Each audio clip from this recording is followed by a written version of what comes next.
welcome to Two Balls and a Mic, episode 36. We're going to wrap up this San Diego Loyal season. We're going to give our little thoughts on exactly what happened throughout this first inaugural season. We're also going to go ahead and go over the Champions League draw, crazy weekend in Premier League scores, the transfer deadline day, crazy transfers last second. We're actually going to talk with Sweetwater High School's coach, Diego Espinosa, see what high school sports are going to do here in San Diego. The San Diego Padres face the LA Dodgers in the NLDS. We're going to talk about that. COVID buys. There's COVID cases throughout the NFL and results of the injuries. We're also going to go ahead and talk a little bit about the NBA Finals, even though those are over, because LeBron is just too much in the finals. Anyway, so we actually released on Monday the San Diego Loyal Media Roundtable, which was a ton of fun. We had. It was a great time, to be honest. No, it was awesome.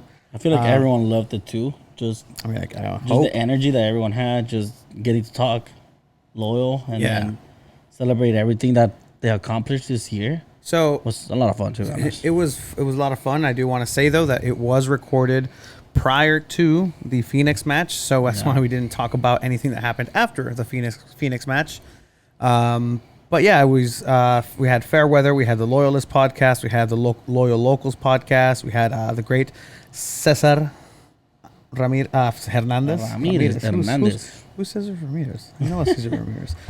Cesar Hernandez from the Mexican Soccer Show podcast.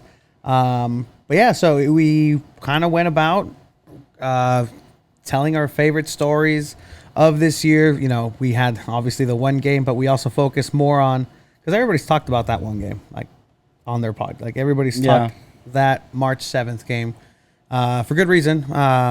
But we also discussed the rest of the season. We spoke a little bit of tactics. We spoke off the pitch. Yeah. So off the pitch, like what they've done, like all the community-based events. You know, all the Rady social, Rady Children's, all the social injustices like standing up, or like Black Lives Matter, and we're probably gonna talk about now. So the incident in Phoenix. So leading into this game, it was the last game. San Diego Loyal still had a 12% chance. Thank you, Caesar. 12% chance of making playoffs if they won that game, and you know, a bunch of other results. It didn't end up happening anyways, based on Galaxy winning. Ended up winning that same day. Yeah, so ultimately it wouldn't have changed much, but at the time it seemed crazy because coming into this game, again, you're playing a Phoenix team who's going into the playoffs in first place. It's the last game of the regular season. You're already in, so do you rest players? Do you bring players back from injury? And so that itself is dangerous because, you know, some people are going to want to show the manager, hey, you know what? I got what it takes for some minutes in the playoffs, you know. I'm coming back and just take a look at me. And even for other teams, you know, for other teams in the USL, there seems to be a lot of fluidity with players. And so the more eyes on you, the better. But everything was going good. I mean, I was at the stadium, and we'll get to that a little bit. But how was it as a, you know, Chiva MVP of the season for hosting our Zoom watch-alongs? Shout out to everybody who has joined, and you know, we gave some hats away, some jerseys away, some shirts away, some stuff away, but it wasn't even about that. It was mostly just that little nugget of community that the Loyals you know, connected us. But all right, so the game's starting. Yeah, you have a lot of fans. We have an early goal. So we had the early goal, something that what happened with Phoenix the 2 games before is those early goals. And so what was the reaction? And everyone was pumped, you know. We're like, okay, this is a great start, it's fine. Then we had OC's winning. We're like, okay, that's fine, they can still beat Galaxy and we still have a chance. It was 1-0 and versus then LA. Galaxy tied it up, and then we scored again. They scored. We're up 3-1. Rubin scored a banger and a free kick. Yep. Everyone's excited. And then the weirdest thing happened. Okay. And it was a trip. Okay. So and I bet it was confusing as fuck in the stadium, especially because you don't have the commentators trying to like guide you to what's going on. You would think, but keep going. But I don't know where the ref stops the game, goes to Colin Martin, and shows him a red card after not doing anything, like at least physically, at least fouling someone. And everyone's like, well, what the fuck is he getting a red card for? Yeah. And then they're like, oh, apparently there was something said. He said something, and there was a lot of confusion. And this is where I'm going to let Tony take the rest of the story because he was there live. He heard most of it. He heard what was being said on the sideline. So go ahead, take it away, bro. All right, so it was the 45th minute plus 6. Alan from Fairweather Podcast and Marissa were there. Alan with his trusty watch clocked the goal at 45. The last goal, the third goal that Loyal scored at 45 plus 6. And the ref have given 6 minutes of stoppage time. Yeah. So the game should have gone on a halftime at that point. Here comes,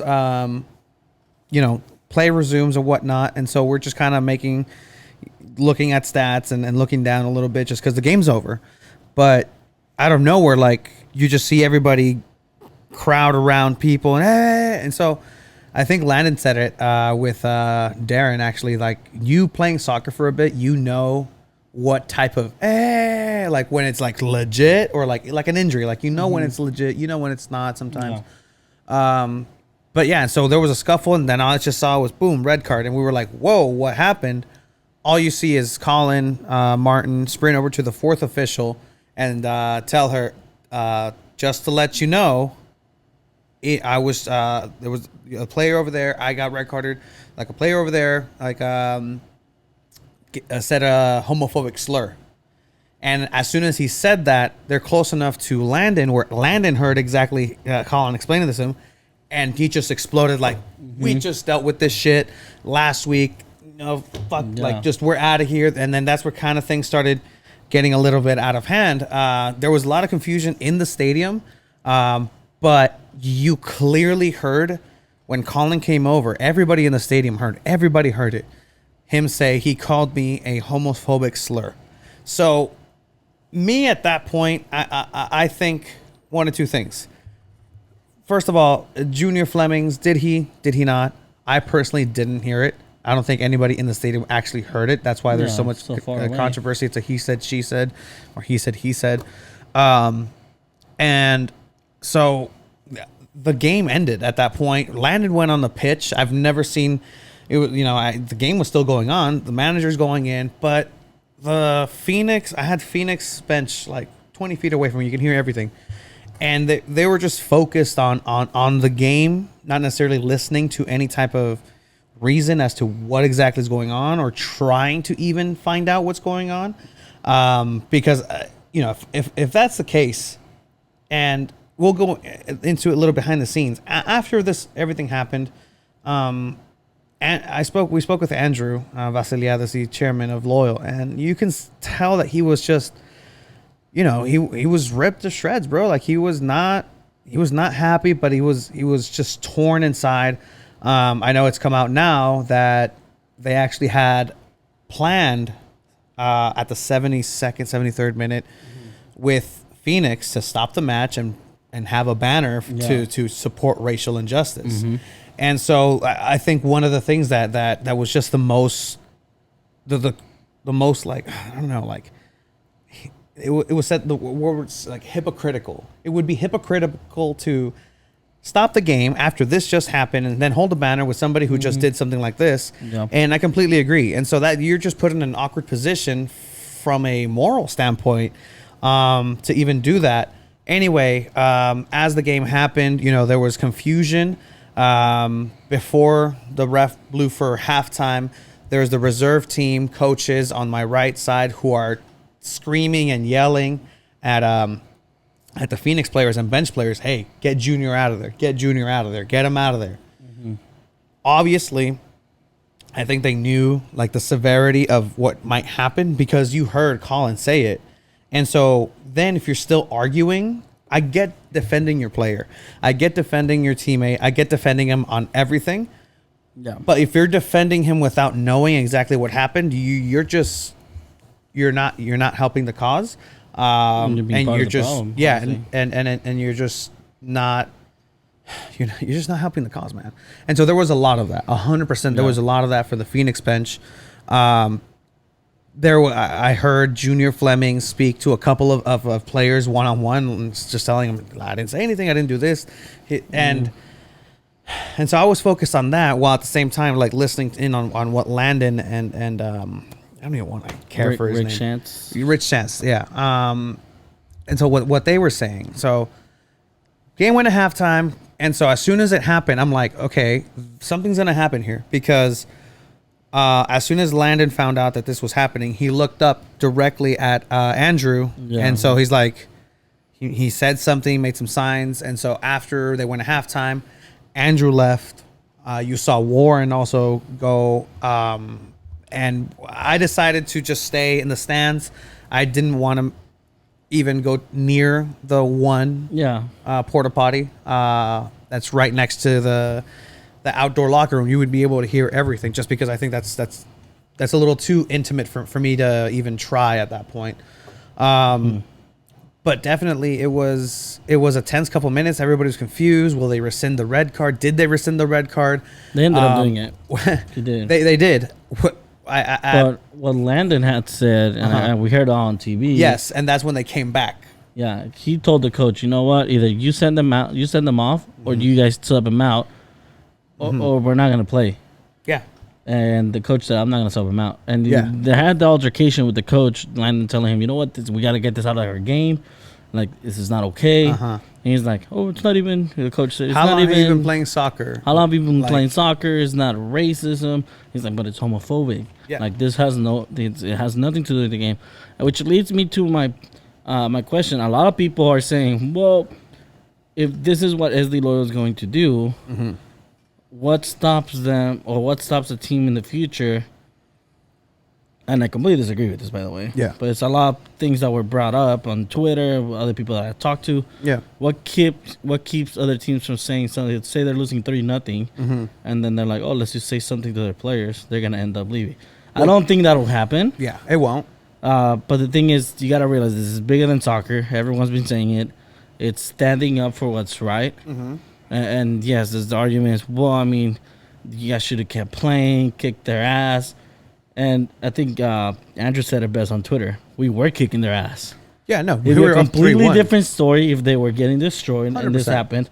But they were kicking Phoenix's ass. Like, if you were watching the game, they were dominant. They were dominating the game. Yeah. Like possession, shots on target, everything. Momentum. Everything. They were destroying Phoenix. Yeah. And to me, there's no reason why you need to bring up, well, they should have finished off the game. Like, no, even Colin Martins wanted to keep playing. You're gonna laugh because I said Colin. Colin Martin. But Landon told him, nah, man, like, this is bullshit. We're not gonna play if he's still on the field. And the team had his back. He had a statement after where he was really emotional. Yeah. And like they made every single news network the next day. And it blew up. And I'll actually, let's see, I want to share something that a couple things about this specific incident. Was the fact that you could tell that this struck a chord across the game. I reached out even to like Jimmy Conrad. I'm like, hey, what do you think about this? I reached out to him the last time it happened, and he responded. And even on his podcast, Jimmy Conrad Needs a Doctor, he also spoke even more about that. But not even just that, just from everywhere else. And I mean, I messaged Andrew just after that, and I just said, you know what, thank you for the great season. Thank you for what you guys brought, and it's a good thing when you have like Good Morning America, when you have BBC and everything, but the impact that I've personally witnessed for the Loyal and what they're doing is just like people asking me about Loyal, just like, hey, like I heard this or I heard that, or it's usually, hey, how do they do, what was the score, what was this? But now it's not just what is the score. Like, hey, what happened with Loyal? And then I tell them, and they're like, wow, well, good on them, and good on this. But, again, congratulations to everybody at San Diego Loyal. Obviously this is not how you want inaugural season to end. I don't think this is how you want your inaugural season to go in the middle of a pandemic. I don't know how they did it. Justices, yeah, it's Just crazy. want to shout out everybody involved at San Diego Loyal. Again, we made that little round table as a little quote unquote love letter to the Loyal, with everybody putting in their 2 cents and how they've been impacted. But let me find this. I think I've shown you this. What is it? This is how much, like, for me at least, I wanted to help or be involved with San Diego Loyal. You hit him up before we even started the podcast? Yeah. Yeah.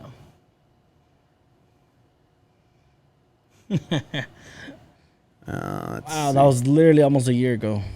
Yes. And let's see if I can show this. Literally almost a year ago. Yes, correct.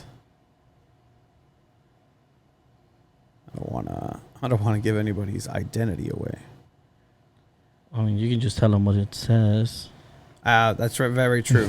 Pretty much on November 2019. November 14th, 2019. I sent a DM to San Diego Loyal saying, this is a shot in the dark, but it's worth a try. My name is Tony Sanchez, and I want to see if there's any capacity that I can help with in the help. See, that's probably why I fucked up. Yeah. Hope my local team in any capacity. Tony being Tony. Right I can see that there is a social media presence and things are starting to fall into place. But I would like to have an opportunity to work with you in some sort of media capacity. I have acted as a soccer correspondent. This and this. Yeah. The radio station. I've been playing. I've been playing the game of soccer since I was 3 years old. And played semi-professionally as a goalkeeper in Mexico. All true. I am a bilingual individual. You know, like a DM. A resume. You got it left on red, bro. It's all good though. It's meant to be. I mean, it was meant to be. That was it was literally before we started our podcast. It really was. By this time you kind of brought up upon me like, hey, we should start a podcast. Yeah. And it was when I'm like, I don't know, we can pedal. But this is the last thing I said on this DM. I appreciate what is trying to be built here in our community, and I hope nothing but the best for the club.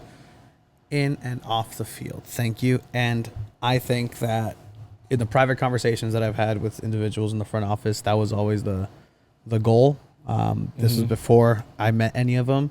And after this first season, I have to say that I think they accomplished much more on that side than they ever imagined. Yeah. If it's from little things, from interacting with fans on Twitter, if it's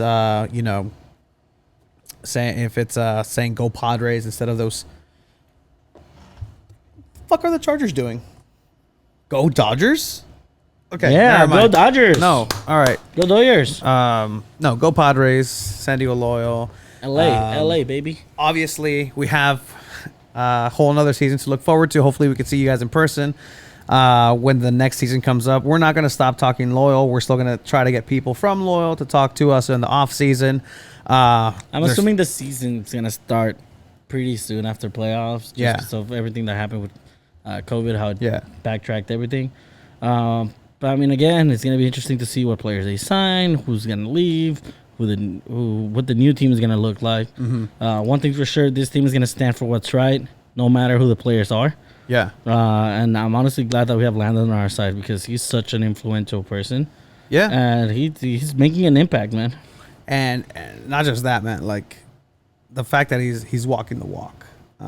You can talk the talk all you want, but literally walking off the pitch when there's playoff implications and you're winning, like that's huge. I don't care who you are. As a competitor, I would be absolutely just flipping it. I don't care who you are, but even if you're like, no one else but Landon is able to walk on the pitch to talk to the ref on the pitch without getting carded right away.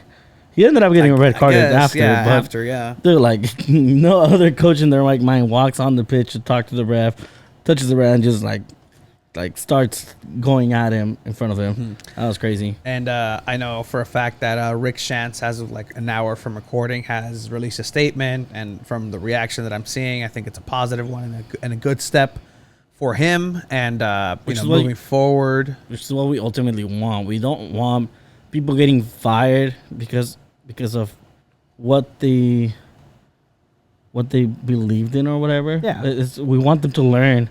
Let's have them be And- fired, and because we hold them accountable and to their mistakes. That's a point. That's a good point. But at the same time, have them learn, and then they can start spreading that message as well. I like that better. I like that much know? better. You know, 'Cause, I mean, at the just end how of the you- day, you have people that are like he's been in soccer for so long. If he's able to change, that gives me hope that everyone else can change along with the game. You know. Definitely, and you know, again, this ultimately at the end of the day, like you were saying, what's going to happen when your Loyal's up 3-0? We're just going to pull out a racial slur. This is a from the very back heavy pocket. San Diego episode, by the way. Very heavy San Diego episode. Like, I know you felt San uncomfortable Diego. earlier because we were talking about how much National City was being repped. You're Yeah, just man. lagging it. I need to hit up like Chula Vista High School or you need something. You need to, Need to rep my high school a little bit more. or just your city. Just, I mean, it's fine. It's because Chula Vista is so widespread. I mean, it's so great to be from Chula Vista, National City. I mean, I Don't respect it. you- I respect it. Okay, you were about to get muted. But can no, this mute goes back too. to the league. This goes back to the league. The league has to do something in order for that to Yeah. not be a thing. If players are thinking, I'm gonna be down 3-0 against Loyal, and I'm just gonna do this, and we're gonna get a forfeit. No, that's just when the league Yeah. has to step in and implement harsh and just punitive action if this ever is to happen in game. Educate your referees. The referee said that he heard it, but he didn't know what it meant. Once you found out what it means, that's when you act on it. That's when you got to give him a red card after you were informed. And after this game, I did join Sacktowns, like Sacktowns After Dark, which they did bring up what happened with San Diego, and one of them brought up a good point. Yeah. You know, this isn't just any other player. This is Junior Flemings, who is candidate for MVP of the USL. Yes. He's literally one of the best players in the league. He's a Jamaican national team player. Like, he gets called up every time. Mm-hmm. It's not just a center back from Los Dos who's probably like 18, 19. Mm-hmm. It's a well-known, respected player. And the fact that it's with them, it made it even bigger, which is insane that you have to put an example with a player this caliber. Yeah, and that goes without saying that, you know, you can be the biggest star, but the biggest goal scorer, the most talented person, but once you do something like that, it just goes beyond the field, and hopefully, like I said, conversation begets growth in Yeah. people, and hopefully we all become better people after that. Yeah, man. Honestly, are we gonna keep it going with We're San gonna Diego? keep it going or- San Diego as far as locally because we have this man's time in our hands. I mean, unless you guys want a 2-hour episode. I mean, no, it's gonna be really probably the longest episode of Two Balls and a Mic. probably an hour and a half. We actually which had is people who fine. You guys requested love that. hearing us. We actually had people who requested longer episodes, so this is for you guys. But coming up right now, we actually have a guest. He is a recurring guest, our first 2-time guest. Actually, we're gonna have him come on different points of the year. We're gonna have also every segment that we have Coach Diego on, Profe Diego, head coach of Sweetwater High School's varsity high soccer team. We're gonna have it sponsored, and this is where you were like, National City. Well, National City. look, National City is 10 its own times better. community. Look at It's that. its own community. I like He is Coach Diego is actually holding right now the GKNC Good Kids Nasty City hat that he got. It's a dope brand. Thank I'm not you. gonna lie. It really is. It's a dope ass brand. Really. We actually have another shirt and hat, just like the one that Diego was holding right now. We're gonna go ahead and raffle that one off. Diego, give me a number 1 through 10. Let's go 7. 7. If you're the 7th person to screenshot that you are subscribed to Two Balls and a Mic, I'll go ahead and make sure you get that. You don't have to be from National City. You could even get it, See. but you're not going to fit in it. But welcome, Diego. We wanted to talk to you because Keep Diego up there so I can see him. as I'll well. go ahead and Appreciate- gladly I throw him up appreciate on that. our second monitor, which is just my old TV. What's up, Diego? How's it going, guys? Great to have you back, man. Good to be back. Good to be back. So how's everything going, or where's everything standing with high school sports coming back, or at least soccer that you know of? So it's a little complicated. I was kind of briefly explaining it to Tony yesterday.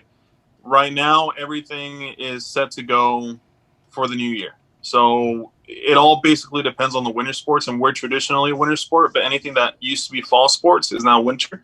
So specifically, we're talking about the football season and those sort of sports. So if they start at the time that they're scheduled to start, then everything else will just fall into place. So they're set to start their workouts December 12th. That's preseason. And then if everything goes to plan and hopefully this COVID thing dissipates a bit, then we are set to start ourselves in February. And the tryouts would be actually the week of February 14th. So that's what we're looking at right now. That's what we're planning for. I'm obviously planning to have a season, not so much that there's not going to be a season. So that's what I've been working on over the last couple of weeks. So, like you said, that there's sports that are now moving to a different time slot, per se, that they're not usually in. How concerned are you by having some of those players that you would traditionally have in the regular soccer season now think about, well, there's other sports that I haven't had a chance to play. I am also really talented in this sport. Are you facing any challenges that way, recruiting for soccer, or is there a solid base already? We're fortunate. We have a pretty solid base, particularly because of the season we had last season. I think a lot of the boys are really looking forward to what's going to happen in 2021 for us. Having said that, it has crossed my mind, especially since you have three of the bigger sports all going on at the same time. In the spring, we're looking at soccer, baseball, and basketball all at the same time, along with, I believe, track and field. So it's these big sports that a lot of the kids participate in, all kind of bunched up into one season. And then we also have the concern of field space because we have to share all the facilities now. We're looking at, I believe, 10 sports all in one season. And traditionally, it's only about 5. So now that we have double the teams, double the sports, and basically just one field, one track, 2 gyms, we're fortunate enough to have 2 gyms. It looks like we're going to be negotiating a lot of field space and field time. So Now, normally high school sports, I know there's always like JV, varsity for every sport. Like, is this going to be an exception where it's just going to be an option for varsity sports, or are they still running with the whole JV, or even sometimes they have Novus for just freshmen? So how is that going to work out? Novus. yeah, so I'm planning to have all 3 teams. Okay. Like I mentioned the last time I spoke with you guys, we have a pretty good staff. I think that all of us can negotiate that. But that's at Sweetwater. We're also having a look at what is Chula Vista going to do, what is Southwest going to do, what is Hilltop going to be able to do. And that's honestly a good question. I have a good friend of mine, Amani Walker, over at Francis Parker. He's only going to field the varsity team this year. So I think it just depends on the program. It depends on field space. Like I mentioned, some schools are a lot smaller than Sweetwater, and that's really what it's going to come down to. So for sure, we're going to have a varsity program. Absolutely. I'm pushing towards JV. And a freshman team, I'm hoping that we can get one out there, and I'm going to plan for it, but we'll see how it goes because there's no point in having a team if there's no competition, you know? Yeah, No, that's true. I mean, you can win against, 3 teams, and what's the fun in that? So, what are some things that, I mean, maybe you communicated with some of your former players or something? But what are you worried about as far as this upcoming season? If we were to assume that there is going to be a season and on schedule, as you say, what's your biggest concern in returning to a competitive type of league and atmosphere? The first concern is obviously COVID. It's going to be in the back of everybody's mind, even if we do manage to kind of go over the hurdle of it being a significant factor. It's going to be in everybody's mind. So obviously figuring out what the protocols are going to be, what the district is expecting of us, what the school is expecting of us, and what we as a staff expect as well from the team. We fully recognize that a lot of the kids go home to grandparents as well. So we have to make sure that they're not exposing their grandparents to any sort of dangers, be it from a practice or be it from an away game perhaps. We can control what happens at Sweetwater somewhat, but who's to say that if we travel for an away game and we come back, maybe there's some sort of contamination. The second one would be the competitive aspect to it. I'm not sure if you guys know this, but if you take 2 weeks off from any sort of physical activity, you lose anywhere from 40 to 60% of your athletic ability.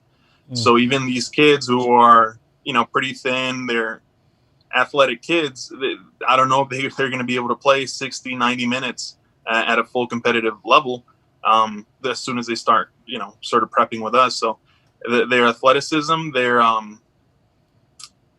whether or not they're going to be in shape, whether or not they're going to be able to play a full 90 minutes. It's all going to be an aspect of conditioning, and I think that's a serious concern of mine at this point, because it's been 6 months worth of a layoff for any sort of sports for them, and we're looking at another 5 months before our season even starts. So it could be a full year before they have some sort of competition, and it might take them anywhere from a month to 6 weeks to sort that out, and that's a genuine concern of mine. And just with that, just trying to avoid injuries, because if you don't play for a year, you're a little bit slower, and that's how injuries sort of start developing, because you go in late on a tackle or somebody goes in late on you and you pick up that sort of injury, or you haven't ran for a while. So when you try to push yourself for 90 minutes, you pull a hamstring or a quad or something like that. So we're going to have to keep an eye on that significantly. So it's all the things that you wouldn't figure as much because they're kids, but we know it's going to pop up. So we're trying to figure out how we're going to do that. And obviously we speak with the kids. We have contact with the kids as far as checking in on them and kind of knowing what they're doing. But we're really encouraging them to work out on their own if they can. What would be? I'm sorry. I think you were going to ask the same question I was actually. Well, I'm not sure about that. Go for it. What are your expectations from the district in order to help out? Maybe providing a facility for players to get tested at, or anyway. What are your expectations, or what do you hope the district can help you guys with at all?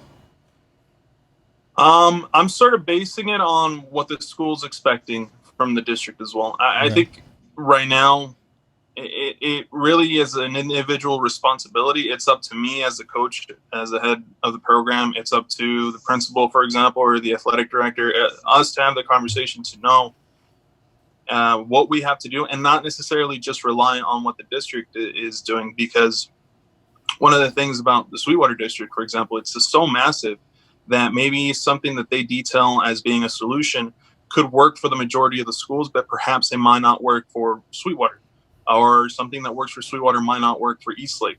So it's one of those things where, as much as I want them to give us a solid answer and a solid solution, I know that it's not completely possible. So I'm having conversations with our athletic directors. I'm having conversations with the other coaches, and we're sort of coming up with our own plan on what's going to happen if a player gets tested positive. What's going to happen if there's some, hopefully not, but if there's some sort of breakout. And that's another conversation that we have to have with the coaches themselves, because God forbid that somebody at Sweetwater during the season gets COVID, and he finds out after an away game against one of the schools that we're playing against. Well, now there's a concern not only for my program, but that coach's program.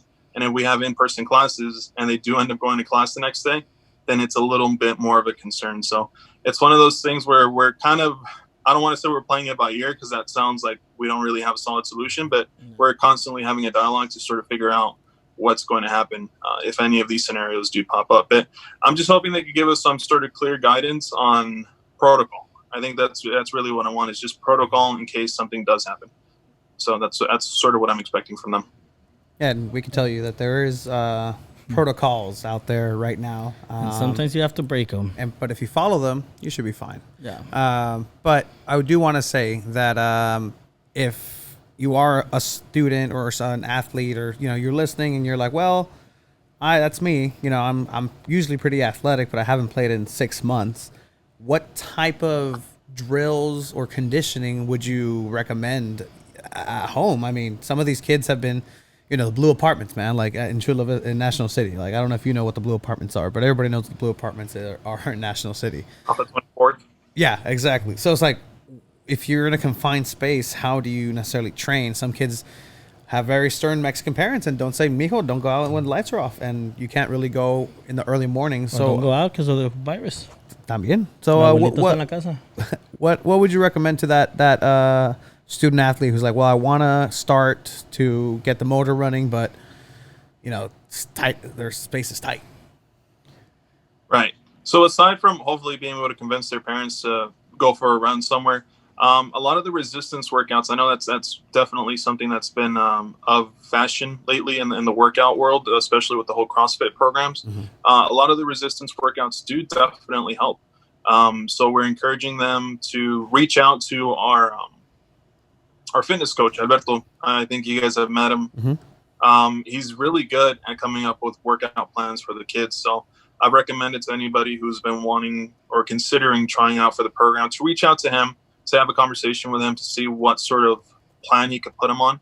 And aside from that physical resistance workout that they could do at home in a confined space, I do encourage them to at least try to ride a bike, go for a run. Sprint training is probably the key for our program because of the amount of pressing that we do. So that I definitely encourage some sort of sprint training and running hills. One of the things about National City, it's really hard to find a flat street in National City. Yep. There's hills everywhere. So I do just encourage them to basically go find one of the bigger hills and try to run up it as many times as they can. Even small hills, you'd be surprised. I mean, for me, any hill's a big hill, but anywhere you can get that and that too. Would you recommend even like YouTube videos of workouts or just? Yeah, actually, I recommend the Instagram. Everybody's on Instagram. I recommend the Instagram pages, those fitness pages. Even I'm a huge fan of Joner Football. That's on Instagram. He's some trainer from Australia. He has really good workouts, both for ball work and just workouts in general. So I recommend it all the time. I love it. Taking notes. Hey, I'm trying out for the Loyal. I don't know if you knew this. I'm trying out next season. We have a bet going. I'm gonna be considered. I'm not gonna make the team, but I have $100 that he's not even gonna be considered to be part of the team. But Diego's seen me, and we've gone over this before. Diego knows, like, he's seen some stuff. He's also seen mine. Bro, I hope you make it. I'd be willing to lose those $100. This man was witness to the torn ACL. Oh yeah, the first time. Yeah, it was. I was there. He was there, and I was there. I was really sad. Because at that point, I kind of figured that was the end of a glorious playing career. But it wasn't. I kept going. But I didn't. It happened again. There wasn't a goalkeeper that I trusted more than Tony. Sorry. Wow, respect. So I mean, with the team going, and I don't know if you heard of what happened with San Diego Loyal in their last game. I mean, again, stuff like that can happen at all levels of sports. So I mean, what are your thoughts on that? And then, how could you maybe have that similar mentality of like standing up for what's right, or with high schoolers? Right. So I watched the bits and pieces of it on ESPN, and then I read a couple of the reports that happened, and I heard the Arizona's coach's argument that it's just something that happens in soccer or in sports, and it's an argument that I understand, but it's not something that I necessarily agree with. Just because it happens doesn't mean that it should be accepted. In regards to my teams in general, they're very aggressive, my teams. There's a lot of insults being thrown, but I've always been keen on telling them to respect their opponent, because ultimately it's going to be a game at the end of the day, and they're going to run into these people in the parking lot or in the street, or even when we play tournaments, sometimes they see them in the same restaurant. So you want to keep things amicable. You just want to have a conversation with them more than anything. And I think that the teams that I've coached over the years, they've done that. They just sort of had conversations with the teams they play against. There's smack talking, obviously. But when it comes to homophobia, for example, that happened in the last Loyal game, or when it comes to racism, which happened to the game prior to this last one, it's not acceptable. It just isn't. And we're at a point now in our society where a lot of people are standing up against it.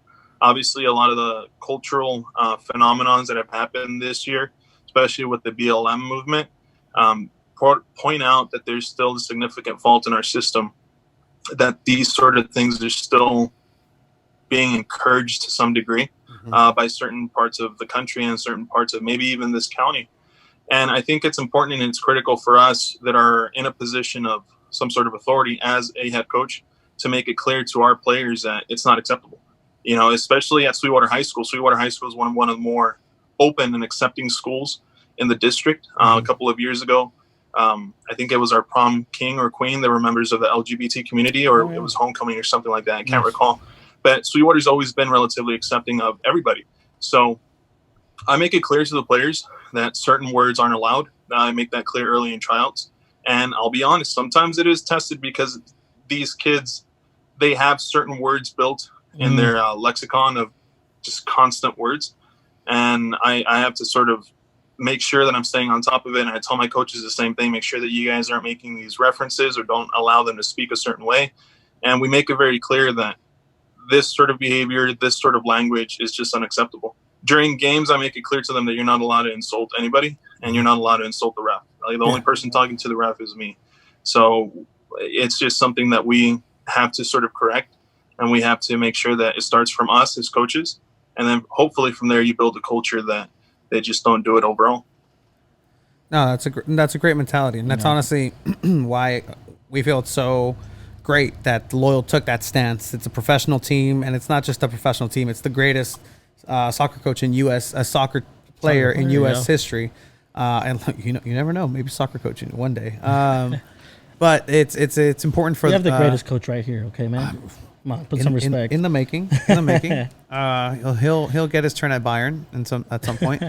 Some point, hope. But no, that's definitely something important that everybody out there, and not just the young kids, as anybody out there can take away is like, look, it's a game at the end of the day, and there is a gamesmanship to it. Sometimes you use words and vocabulary that you wouldn't be necessarily proud of in any other setting, but as long as you keep that respect with the opponent, with everybody involved, I think it's all good. Once it's not just try not to, first of all, but if it does go beyond that, make sure that you're able to retract it or just make some sort of healing motion forward. But no, it's a really good stance to have. Well, Diego, I really appreciate you joining us. I know it's a little bit shorter today, but we're definitely going to have you come back. I think it's dubbed on Sioux High Soccer Prophet Talks, so you can check it out. I think that's what we. So nice. I think what we're going to call this is Prophet Talks. So Prophet Talks is sponsored by Good Kids National City clothing brand. Again, local, National City, same thing. They're doing it for the community. Same thing that we want to do is just bring that community together. And I know you have some plans that we want to get into maybe a little bit later as far as what we want to do for the community. Don't worry. Sweetwater plays Chula Vista at some point, and you'll be a little bit more involved with that. I'll be rooting for Sweetwater. Your friends are not going to be happy with that. I went. Oh wow, this is breaking news. You don't hear the Chula Vista Sweetwater rivalry. Something else. My God, that's all right. Yeah, man, I gotta go. Go with our sponsors. Gotta go with what this show's about. up until this segment. I don't know where Chula High stands on all these issues. True. And Diego's convincing me, to lean more on the National City side. For all I know, Chula Vista High School hates every individual with 9 fingers. Oh man, it's pure hatred. I would have to talk to Coach O for that. But really appreciate it, Diego, and we'll definitely catch you closer to the centennial season for Sweetwater High School. Exactly. Yep. And it's exciting. I'm excited. But thank you, Diego, for joining us, man. Cross our fingers, everything goes through correctly. You guys have a good one. Thanks for having me on. Too. Thank you, man. Take care. That's great that high school sports are going to come back. No. It wasn't a for sure thing, which is why local star Mikey Williams ended up leaving to North Carolina because they're for sure going to have a basketball season. Yeah. And, a lot of people were happy. A lot of people were supportive. But, it kind of sucks that look, this type of caliber players some of our listeners are in the younger crowd, and they're curious about this. One more stop with soccer. We're just going to do a roundabout. Then we're going to go ahead and hit up all of our fantasy football and football results. Yeah. And again, thank you for Diego. Thank you for coming on. Good Kids, Nasty City. And thank you for teaching the kids what's right. Oh, yeah, exactly. In the school setting, it's so easy to just brush it off as politics. Oh, we don't 100%. talk politics in school. 100%. So the fact that he's saying, this is not right, this is what I'm telling my players, that's props to Diego, honestly. No, honestly, props for everybody who's doing that, too. And again, moving on to the Premier League. The Premier League was crazy this weekend. Before that, we had the Champions League draw. If you didn't see the Champions League draw, come on, guys. Just look it up. Pretty good groups.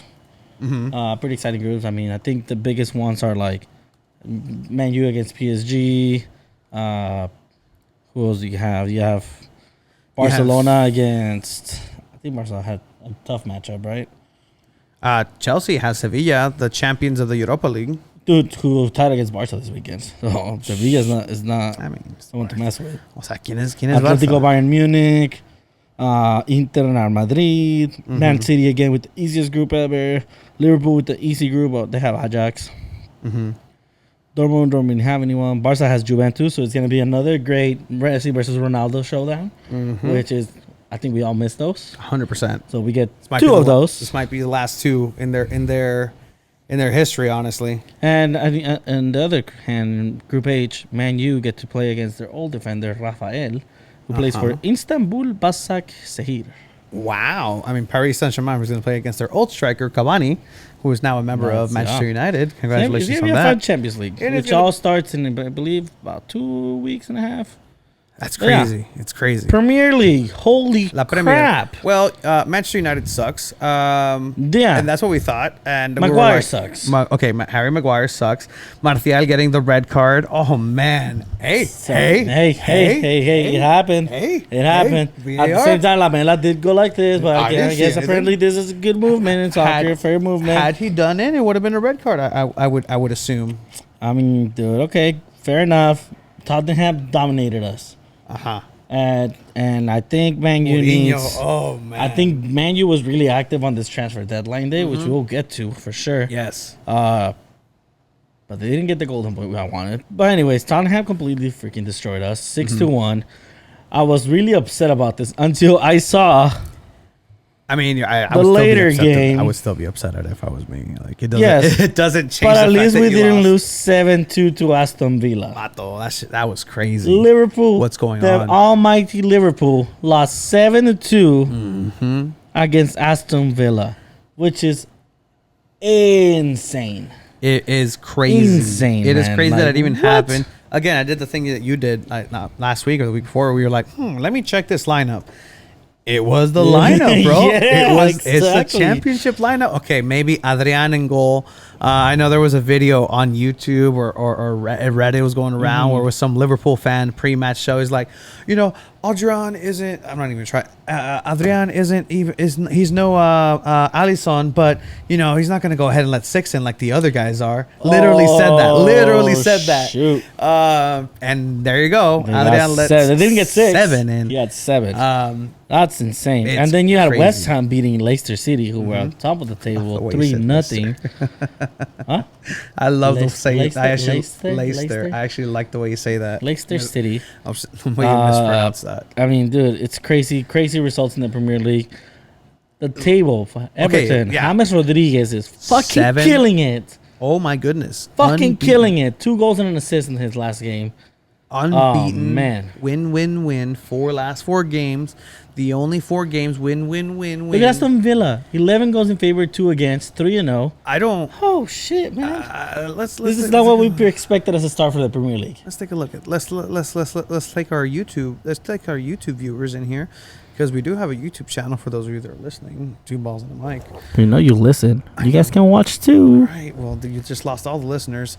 Everton first, Aston Villa second, Leicester City still at third, Arsenal surprising, Yup. and then you have the typical. Oh la madre! I did not see that. It's gonna be fun. Oh man, that's a decline. Holy shit. You have Arsenal fourth, Liverpool fifth. It's still doable. Tottenham sixth. Everything's Chelsea seventh. We won 4-0. That's fine.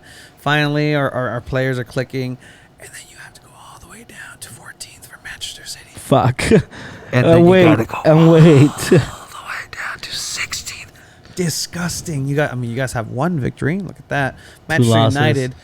Manchester United with 2 losses in 16th. Close to the relegation Oh zone. man. Just Close to the relegation zone. Close to the relegation Shit. zone. I would love for you guys to be in the relegation zone, even if it means you guys are going to get out at some point. But I want to be able to say Oh, you fuck, guys were man. in the relegation zone. This is why the Premier League is the best league in the world. La best. It's la Like, best. Dude, come on, man. It is crazy. But again, I don't know what happened in that. I mean, what happened? ¿Qué pasó? It's insane. Crazy. Dude. It's insane. Crazy. I mean, I hope this international break kind of knocks some sense into everyone and brings reality back, and the top clubs start winning again. But I'm kind of enjoying this. I'm enjoying Everton. I'm not gonna lie. I'm really enjoying I'm Everton. enjoying how happy James for. is freaking killing it, man. I'm happy for the Evertonians. Shout out Chris Wrestling Fan on Twitter. Evertonians. I think they're the Toffees. they're Shout called. out San Diego Toffees. but definitely a crazy week in the Premier League.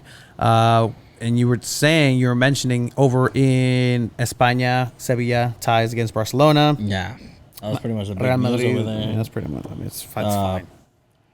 Bayern ended up barely beating some other team. I mean, Bayern's Bayern. Yeah, and not even that. Bayern's Bayern, but then they went ahead and also They were active in the damn transfer. So today was the transfer deadline day. Today being October 5th. We released the videos on Tuesday. So, So Choupo-Moting and Douglas Costa, who was probably the most dangerous player in that final for PSG 100%. against them. So they're like, you know what? No, we don't want him. We don't want anyone. Let me bring this guy in over. They brought Douglas Costa back on loan from Juventus. Just keeping that bench nice and stacked. Keeping it nice and stacked. And then speaking about a stacked bench, Man, you guys man. have Cavani. We were saying So, who's going to be behind Cavani's Martial. a great signing, especially free transfer. Okay. You're helping out PSG because he wasn't happy there. He needs to understand he's coming in a position where he's going to be a locker room player with his experience, and he's there to add pressure on Martial, who's still our main striker, our starting striker. But at the end of the day, if Martial starts lacking, put Cavani in. Cavani's a player that always hustles. Always. Always, 100%. He was linked to Real Madrid. They ended up getting him. We got him. I'm glad for this signing. We ended up getting Tejas. I actually really like that guy. Was apparently wasn't gonna happen. It did end up happening. Great left back, Brazilian. He has a cannon left foot. I'm really glad we signed him. And then we got some other youngsters that could be promising, but we'll see how it goes. They needed the center back to replace or to help on Maguire or replace Maguire or something because Bailey's solid. But Maguire sucks. Yeah. So Yeah, you guys need to get rid of that guy. I mean, it's crazy, man. for It's crazy. Chelsea again, they're Chelsea had the greatest 4-0. transfer market ever. 4-0. We dropped. Have your players scored at all? Yeah. Yeah. I mean, yeah. Oh, Chelsea players I mean, scored. Chelsea's players scored. They're not all own goals, but I think that wraps it up for soccer. Yeah, pretty much. Again, it was a very heavy San Diego episode. But now let's talk some football. We're gonna go ahead and move into football, but before that, you actually reminded me we're not gonna end with San Diego because we're gonna bring it back because Crap. What the fuck? I didn't see those. Where did those come from?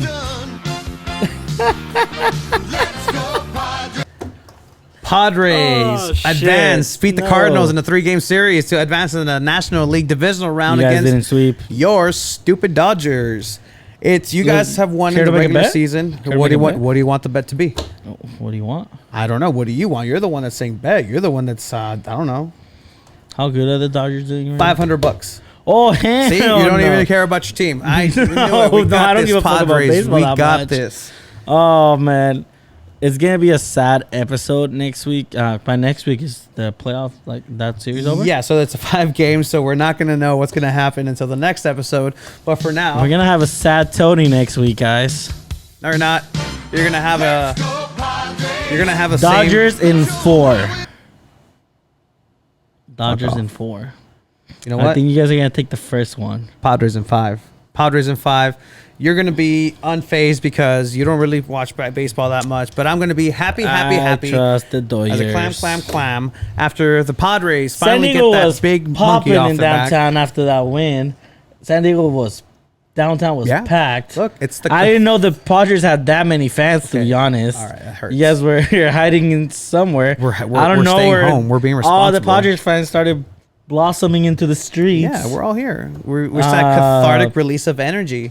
Downtown is gonna be empty. It's- after the Dodgers beat them. Yeah, because we're all going to be celebrating in Arlington, Globe Life Park. nah. Back to football, please. Over this right. baseball shit. Wow. All right. So talking about NFL, the NFL had a very, very rocky week. Fantasy football was a mistake this year. Oh man, Fantasy football dude. was a mistake.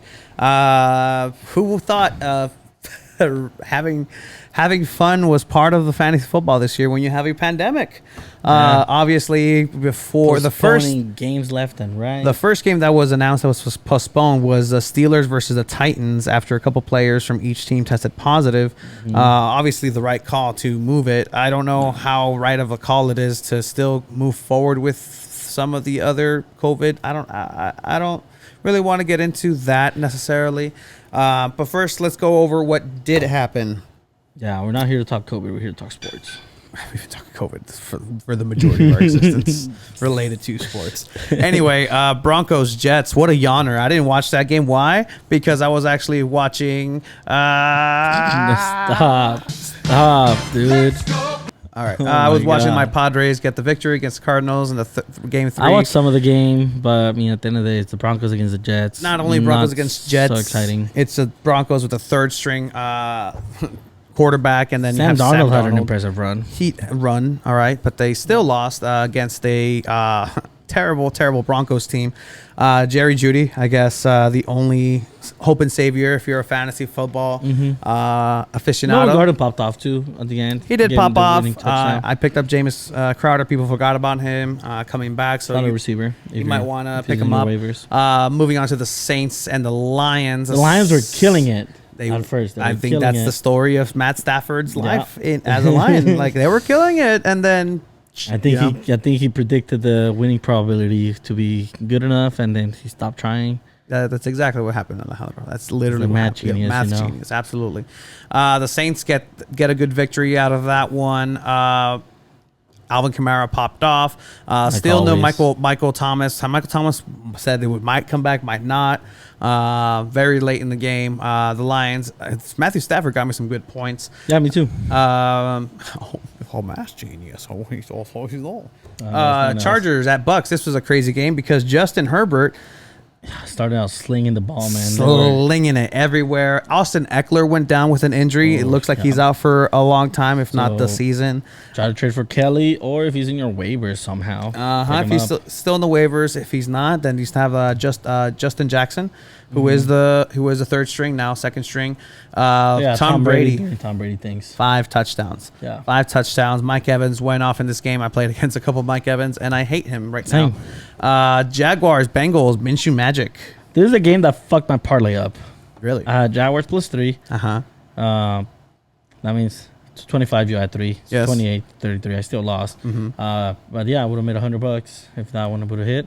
But Burrow's first win as an NFL quarterback. Burrow's first win. If it's going to be against anybody, it's going to be against the Jaguars. Straight up. Jaguars, who, I mean, they're the Jaguars, man. I don't know. Like, Although they're a fun DJ team. Chark popped off in this game, scoring 2 touchdowns and a couple receptions. So if you're in a PPR league, DJ Charks are great. And then Bengals, you got to keep an eye out for Tyler Boyd. Guess who told you about? No. You Guess guessed who- Joey guess- Mixon.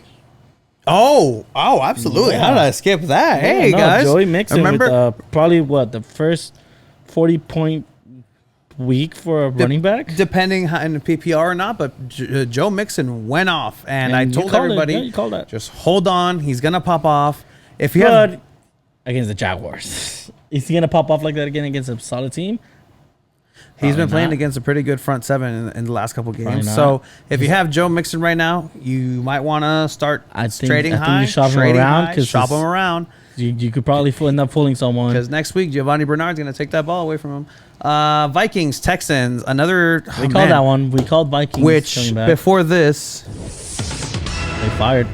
Bill Fired. O'Brien and the GM have been fired for the Texans in a shock move, not because they shockingly fired him, but because Adam Gase still has a job with the Jets and hasn't been fired. But the Vikings... Dude, you give up one of the best players in the league, and you think you're gonna have a hot start. Oh, I mean, if you look at the Jets and what they've been doing for the last couple of years, they got Le'Veon Bell. I mean, they should have done something with him, right? Yeah, but Le'Veon Bell had a really good O-line with Pittsburgh. True, very true. Vikings 31-23 over the Texans. We did say the Vikings were gonna come back in this one. We're gonna bounce back from their Mm-hmm. horrible games. So 100%. We got Seahawks, Dolphins. 4-0 Seahawks. The Seahawks are 4-0. Russell Wilson, the best quarterback in football right now. Might even say again now, best player in football. The Dolphins are a team defensively that people sleep on. This was not an easy game for Russell Wilson and company.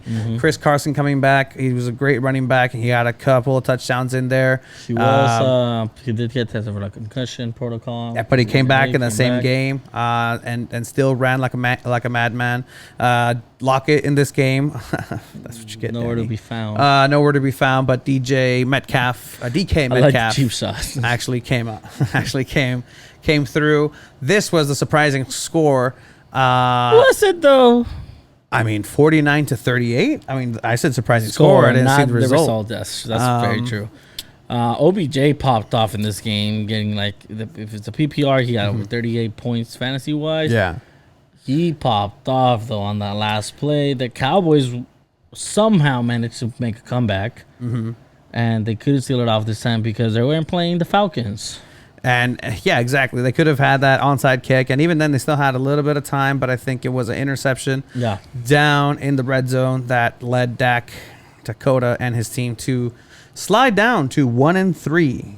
1-3 from the NFC East. From the NFC East. Browns. Nick Chubb. Ooh, Nick Chubb. I heard if you have him, he's Watch out out. for 6 weeks at least. Yeah. If you are a Kareem Hunt fantasy owner, you are pretty ecstatic. Cha-ching. We need to add a cha-ching sound effect. Which we have him in our 2 balls in the mic league. We do, but we didn't play him. I know. I was going to start him over Gurley, and I completely forgot. Well, because he was questionable. We still don't know how good or bad Gurley is doing. You might want to check on how we're doing on a fantasy league right now. Moving on. What other games do we have? To Cardinals and Panthers. Surprising results. Wow, yeah, absolutely. What's going on? No, Panthers beating the Cardinals. Oh, okay. I thought something happened with Todd Gurley. Like, oh yeah, absolutely. How are we doing over there? We're losing against El Gran Pene Riata de Hierro. Gurley has 22 yards. Oh, you mean your Todd Gurley that you drafted over Connor and David Johnson? Yes, that guy. Huh, who would have thought? Yeah. Panthers, Cardinals, 31-21. Teddy Bridgewater coming out, and Miles Davis doing a great, fantastic job. His best impression of Christian McCaffrey. That's a great O-line. Points everywhere. Cardinals, you know what? They're not the most polished team offensively. They're an exciting team offensively. So the Cardinals were either going to be a really good team or an okay team, and it's looking like there's going to be okay like an okay team. Yeah. But yeah, Cardinals and Kyler Murray, I know he slinged it over to Christian Kirk. Christian Kirk is a very, very good sleeper if you have him on the waivers at some point because, now that DeAndre Hopkins is there, that draws a double coverage. Then you have Fitzpatrick over who draws a single coverage. But on one-on-one situations, Kirk usually gets it done. That's how he got his touchdown this last week. Ravens, Washington football team. Ravens no again. No surprise here. No surprise, coming in 31 points, 31-17. Ron Rivera, Riverboat Ron. Scary Terry did pop off. He had 20-something points, which is probably the only player you want from Washington. Yeah. Actually, Gibson went off like a running back. He did. Antonio Gibson went off. Somebody that I have it on my bench. I actually dropped him in another league Mark 2 weeks Ingram ago. finally scored a touchdown for the Ravens. Mark Ingram, I finally scored a touchdown for the Ravens. But Mark Andrews came back. More importantly, he hadn't scored a touchdown in the last game, but he came back firing with 2 touchdowns with some yardage attached to him. Your Rams 17-9 against. They struggled a little bit. They did. Offensively, defensively, they had 6 sacks on Daniel Jones, which is no surprise there. Again, it's really difficult with not a solid starting running back. You got alternating Henderson and Malcolm Brown, who Malcolm Brown ended up getting the better performance this week. But yeah, if you're trying to pick up Rams players, I'd say the best options are Cooper Kupp and Robert Woods. There you go. Or even Jared Goff. Although Jared Goff did disappoint fantasy wise, he's been popping off, and then this one, he disappointed. So, but I mean, that's Jared Goff for you. And exactly. I do want to say in this Rams Giants game, one of the cleanest hits that I've seen all season and in a while. Ramsey on Golden Tate just picked him up. Clinical, beautiful. How you teach somebody how to tackle. There was a fight after this game. There was a fight between Jalen Ramsey and Golden Tate after because Jalen Ramsey had 2 children with Golden Tate's sister, and then Ramsey Jalen decided Ramsey's to leave. gangsta. Well, I mean, I don't know. That's okay. Sure. He's a beast. That's kind of fucked up what he did, though. I don't care. All right. Rams for life, yo. All right. Rams for life. Left her for a dancer from Vegas and left her pregnant. Golden Tate said, the next time I see this fool, I'm going to pretty much come out swinging. And, It is pretty fucked up. It is. Kind of crazy that you agreed with him. Anyway. I didn't know, to be honest. Breaking news. He agreed with him. Bills Raiders 30-23. The Bills, one of the best teams in football right now. This was a tough game for me because my dad's a Raiders fan. Is he really? Yeah. So anytime Josh Allen's my boy. I like the Bills. Anytime I was rooting for Josh Allen to score a touchdown, he was getting upset at me for rooting against him. Yeah. I'm like, hey man, I'm worried about my fantasy league. Josh Allen's the boy. Josh Allen is easily, not just fantasy wise, regular, like season. He's top 10 quarterbacks in the league right Look, now. you know what? Right now, I think he's actually top 5 quarterbacks. Top Like, 5? I don't, Wow. I don't even. I don't like. Wow. I don't even I like want to think about it. I mean, I like it. Mahomes, Lamar, Russell Wilson. Russell Wilson, Aaron Rodgers. I'd throw Josh Allen in there. I like it. I wouldn't throw Dak Prescott. He threw a not a pick, as an interception to end the If you're game. 1-3, you can't be up there. Yeah, no, same. Maybe Carson Wentz. Anyway, No, Colts no, I knew you were Bears. gonna say Colts that. Bears. Oh hell no! You're not Carson about Wentz to had get a- away with that. Carson Wentz You had said a Carson heroic- Wentz in the top 5? No, No, exactly. Thank you. no. I was not gonna let you get away with that one. Top 6. Top 6. No, it's okay. No, dude. no. I know. We had Phillip Rivers against Phillip Rivers against the Bears, 19-11. yeah, Nick Foles, the official starter for the Bears now. And did nothing with it. Yeah, no. Like, large pole Foles got circumcised and left just a shadow of himself. Colts over the Bears. Da Bears. Your Eagles Fly, Eagles fly on Sunday night against a football. broken 49ers team. Against a broken 49. They have no defense now. You're speaking to the team that literally has no team. This was an ambulance game. This was hospital. This game. was yes, and on top of that, the injuries that came out of this game too. It's just, oh It's man. insane. I mean, props to the Eagles. They had to win one. You're as our first in the division. Probably gonna end up making playoffs. What was that? Probably gonna end up making playoffs. What was before that? Best team in that division. Which is okay. I mean, I get it. One, it's like the picture 2, and I 1. saw a picture. It's a 1, golden trash 2, and bag 1. along with other trash bags. Said the Eagles in the NFC East. That's what you guys are. You guys are the golden trash bag in the landfill of the NFC East. My Eagles are first place in the division, 1-2-1. God bless ties. Thank you, Joe Burrow, for having sweet mercy on us in that game. Yeah. Patriots. So because there was so much movement, there was originally just one game on Monday Night Football. Falcons Packers. It's being played right now, third quarter, 20-3. But Cam Newton got COVID. Cam Newton got COVID along with a couple of other players from the Chiefs and the Patriots. But Cam, obviously the most notable of the bunch, which screwed up a lot of people in fantasy. Again, same thing with the game with the Steelers and the Titans. That one's just a bye. But yes, yeah. But it had this one they time. took the proper precautions because they did test everyone in the Chiefs. They ended up testing everyone else in the Patriots. It was just Cam that had it, which is unfortunate news for him, but good news for everyone in general. I was watching that game for a good part of it. It was a pretty boring game up until the third quarter. Brian Hoyer, the Destroyer, came in and was doing things that he typically does. He can get it done. Passes that you're like, wow, how is this guy not an NFL quarterback?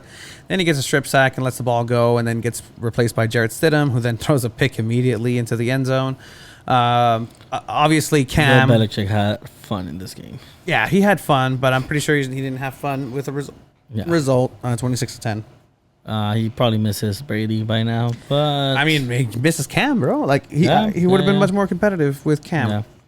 Yeah. But looking a little bit into next week, we have pick 'em. Pick'ems. Pick 'em. Thursday. Pick 'em.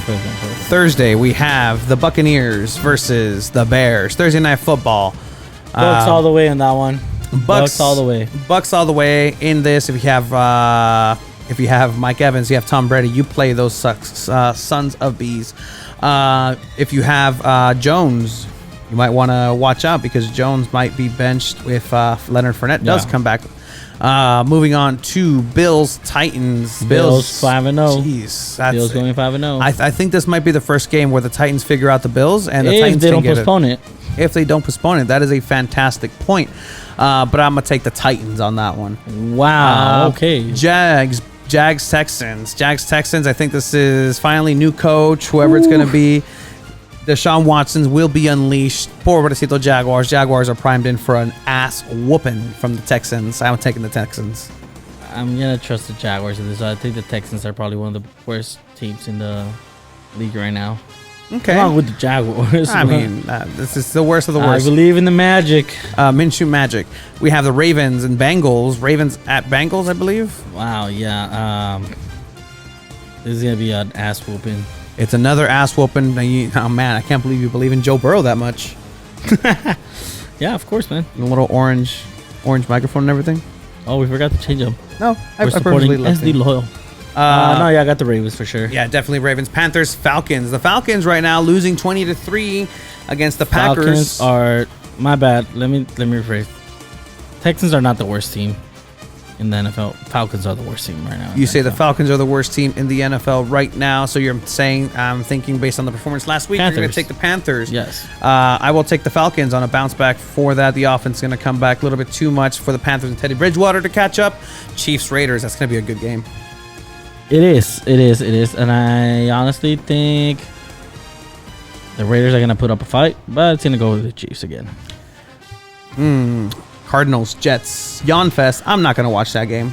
I'm telling you right now, I'm not going to watch that game. Yeah. If it's on Red Zone, I guess. Like, I'll just watch it'll be the Cardinals. But I'll definitely go with the Cardinals right there. Yeah, as long for as sure. Adam Gase is employed with the Jets, God help that franchise. Yeah. God help the Pennsylvania Bowl because the Eagles are going to face the Steelers. If it doesn't get postponed. If it doesn't get postponed. A very well-rested Steelers against a very, very injured Eagles. Yeah. I do not see a way for the Eagles to get a win out of this one. But, I mean, stranger things If you have have happened. Juju, start him. If you have Connor, start him. If you have Johnson, Because start him. Connor's Anybody against the Jets, you Connor's going to start. get at least 20 points. Juju's going to get at least 20 points. In a losing effort against the Bird. That's crazy. Wow. Rams, Washington, the football team. Washington has a pretty decent defense. Maybe not right now with Young out. But the Rams, I mean, I don't know Yeah. what the Rams are. I can't figure them out. I got the Rams going 4-1 against the football team. All right, against the football team, the Rams coming back. I need a bounce back game from Cooper Kupp. Dolphins at 49ers. 49ers at Dolphins. I'm going to go with Fitzpatrick on this one. You're going to go Just- Fitzmagic over that one? Yeah, just because the 49ers are not looking too good defensively. Uh-huh. And, yeah, I think the Dolphins, they're an underrated team. Dolphins are an underrated team. It's almost as if I said that like 20 minutes ago when we were talking about Yeah, I it in wonder this where I last got that game. from. Brian Flores. Shout out Brian Flores. I really like that guy. Giants, Cowboys, NFC man, this least. is tough. A tie. A This is 0-0 tie. Because you want to say Cowboys, but then the Giants suck so bad. I think the Cowboys are going to get this one. Yeah, the Cowboys They're are going to get gonna their win, second yeah. win. The Giants just too much suck right now. Broncos, Patriots. I think it depends if Cam's playing. I'm pretty sure that Bill Belichick, I mean, he faced Andy Reid and Patrick Mahomes. I'm pretty sure he can outcoach the Broncos and their fourth, fifth string quarterback, whoever they're going to throw out there. Probably. So I'm going to take the Patriots on that one. Yeah, I'm thinking Patriots too. We got Colts, Browns. This is a good one. Both coming from a win. I'm going to go with the Browns just because they're going to be hyped up from that momentum. Kareem Hunt's going to ball out. And, yeah, I'm going Browns. I'm actually taking the Colts and Philly Rivers on this one. I don't know why. It's fair. I just like It's Philip fair. Rivers. Vikings, Seahawks, Sunday Night Football. That's going to be a good game. It's going to be a high-scoring game for sure. Vikings are the team that's letting the most receiver get touchdowns and yards. So if you have Metcalf and Tyler Lockett, these are the games for you. Seahawks are going to go 5-0. If Moore is out there, and for the Seahawks, and you need a wide receiver, and it's a deep league. Why not pick them up? Yeah. More from Good Seahawks, flex option. especially in the PPR. I would just look in that directions. This used to have more meaning than it does now. Because it was Monday Night again. Football, Yeah. Rivers versus Drew Brees, even Drew Brees against his old team, the Chargers, but it's not really the same team that he was there Yeah. for. So Saints Chargers Monday Night Football, Not even in the same city. they're not. It's not the same team. I'm going Chargers though. I'm going. Wow, really? I'm going Chargers. So Justin Herbert's going to come back and get his first victory. Yeah. Wow, that's very bold Yeah. from you. I don't know about something about Drew Brees that's off. I mean, it's him. He's There's off. no Michael Thomas. Yeah, but so he's not looking good when he's throwing the ball. He's looking old, is what you're saying. Exactly. So those are our pick'ems for week 5, and our final stop for today's episode is going to be short. I sweet. said it. Lakers in Vato, 6. I mean, I bro, said it. I could have told. Like anybody could have told you that. No, a lot of people were saying sweep. Have you seen that video reel of Thanos speaking and Yes. saying they don't learn? Yes. Lakers in 5. Yeah. If that happens, that's gonna be hilarious. If Because I mean, Jimmy Butler popped off last night. he did, 40 points, Mm-hmm. triple double. He outscored LeBron in the finals. Who's the first player to outscore LeBron in everything, Mm-hmm. like rebounds, everything he did. And I think first player to do that and playing against LeBron in the finals. yeah, and That's teammates included. which that's is teammates insane. included. Jimmy Butler even mouthing off on the court to LeBron. I mean, I don't see any way around this, honestly. Like, I think the Lakers are this still looks like gonna a take it. preseason game at sometimes. Like it's just boys against men. It's just a matter of time for LeBron and AD to I mean, turn it it would have on. been even more boring if it was the Clippers. To be fair, But it's a matter. It's already said and done. I feel it's going to be Lakers victory. Congratulations, Lakers, on your asterisk season. It's that's fine. not asterisk season. That's if the Padres win the World Series. I'm gonna tell you that Hey, the rest Well, of your no, life. No, because Asterisk season. no. Hey, 60-game season. hey, stop. Hey, That's mean. Hey, Stop being mean. Stop being mean to the Lakers. Fuck the Lakers. Lakers are probably going to win this championship. fuck the Congratulations to the Lakers and your fans. Whatever that fans. means. If that just means that you buy the Kobe's, and that means you're I'm a just Kobe saying, fan. first If time you're- you make playoffs. If you're in LT 10 on years, basketball, you win the know, finals. playing, and I see you in the Kobe's. That You can't hate on LeBron. LeBron is great. basketball fan LeBron you is one of the are. greatest. I mean, LeBron's one of the greatest. the greatest. One of the Okay, greatest. one of the greatest. No, sure, great. I don't know who's arguing that. There's a lot of LeBron haters out there. There are a lot of LeBron haters, and I think they just look foolish at this point if they try to argue against him being top 3. 17 years of being dominant. Just greatness. I want to see you do 17 years of something. That's a good point. But definitely, I think it's about time that you guys that LeBron brought something to the Lakers. But the Clippers are going to run it back next year, so watch out for that. If you made it this far, appreciate it because this is probably one of our longest episodes. Yeah, by a little bit. But you know what? The people ask for longer episodes. We give them what they want. Yeah, so we're here to please you guys. And again, a lot of San Diego talk, which is what we're about. It's all about San Diego, guys. Thank you for the San Diego Loyal for everything that they've done. Allowed us to enter into the behind the scenes of the organization, letting us borrow people. Shout out to Jack Metcalf. Shout out to Sal Zizzo, who joined us. Avi. We also had people from the front office. We had, Jordan Carruth, who's technically part of it. Landon, we still need you on here. Estamos esperando, Landon. El día que gustes, aquí está tu asiento. ¿Inglés o virtual. en English? Aquí estamos listos para ¿Inglés o en English? Cuando my guste, God. aquí podemos estar el señor Landon. Gracias, muchas gracias. Shout out to Lo que él dijo. Tacos El Vaquero on 3rd Avenue in front of 3 Punk sir. Sale. Who is blowing up, by the way. He really is. He needs to take us up with him. I definitely, we're probably going to work out something with that. Shout out to Soccer Shot on Broadway. And J Street. Broadway and J Street. You can tell them 10% off, 2 balls and a mic. You can get some Shout out to stuff off. Good Kid National City. Shout out to Good Kids National City. If you're going to want to go ahead and get this sticker, hat, shirt combo, go ahead and screenshot anything from this episode, honestly, and just send it to us. If you're subscribed, great. We appreciate it. Number 7 is going to go ahead and get it. Even if you listen to Spotify or anything, just screenshot that you're listening. And the Straight 7th person to do it will win it. Follow us at 2 Balls and a Mic on Instagram, Twitter, Facebook. Like, share, and subscribe to this. All of that, because there's fun stuff coming ahead. There is. Especially San Diego related. We might have started to talk to 1904.